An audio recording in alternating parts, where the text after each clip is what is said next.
central, vivant, fréquenté, bigarré. Il n'a rien de vieux, le vieux port. On l'appelait autrefois le Lacidon.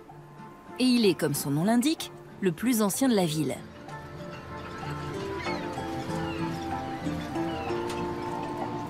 Ça sent la mer. Ça crie. Ça plaisante sur les étals du marché aux poissons, 7 jours sur 7. Madame.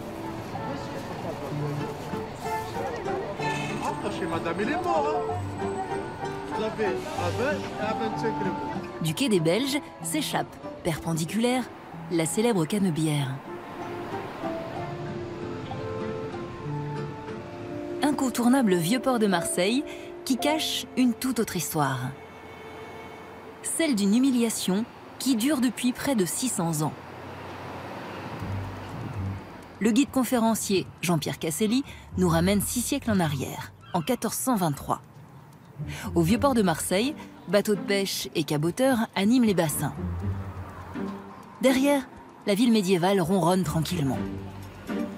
Au XVe siècle, le vieux port de Marseille, c'est encore une demi-calanque, je vais dire, parce que les rives ne sont pas aménagées, il n'y a pas de quai, donc non plus pas de rempart. Et donc, si vous voulez, tout le reste de la ville est cerné de remparts, mais elle a ce flanc béant de la rive sud du vieux port ouvert à tout vent.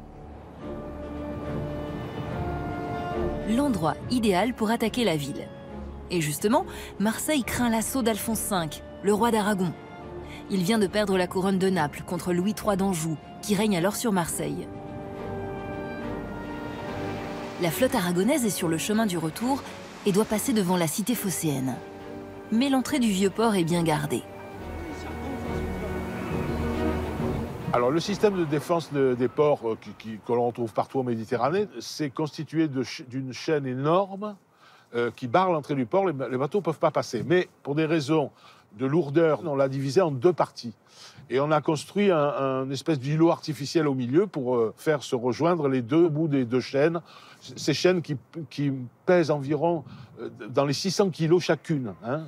Donc c'est très très lourd. Et il y a un employé de la chaîne qui, avec une barque, ramène le crochet, l'enlève, le ramène et circule entre les 4 attaches des 2 chaînes.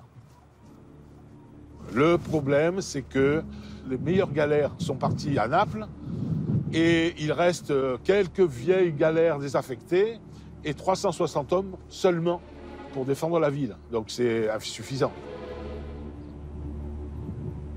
Le 18 novembre 1423, les surveillants des postes de guet signalent l'arrivée des navires aragonais au large de la ville.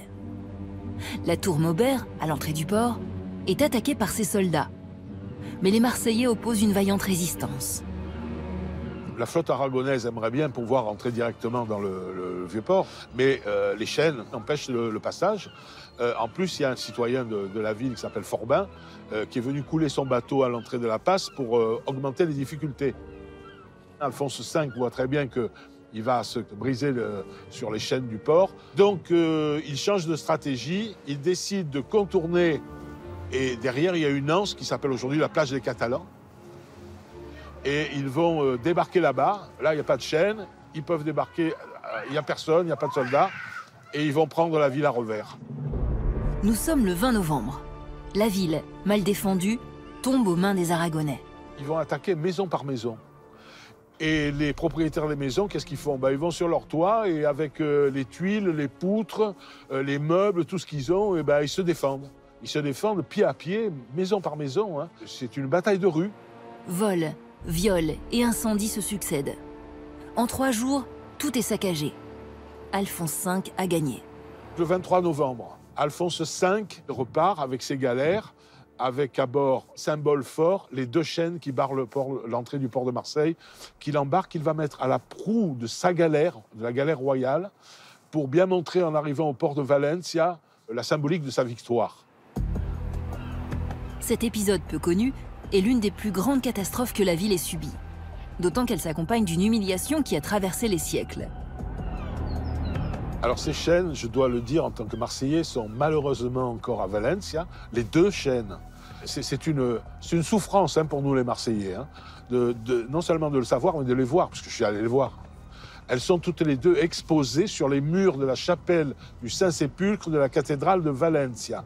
Et il y a un panneau qui dit « Chaîne des Marseillais ramenés par Alphonse V en 1423 ». La municipalité de Marseille a bien tenté de les récupérer, en vain.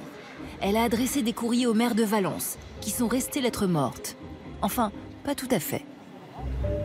En 2004, finale de la Coupe de l'UEFA entre Marseille et Valencia. Ça se passe à Göteborg en Suède. Et Valencia va gagner 2-0. Alors c'est encore, si vous voulez, une fois Valencia qui gagne contre Marseille. Et pour consoler les Marseillais et le maire, Jean-Claude Gaudin, la maire de Valence va faire un geste. Elle va lui envoyer une très belle photo dédicacée des chaînes de Marseille dans la cathédrale de Valencia avec un très beau cadre.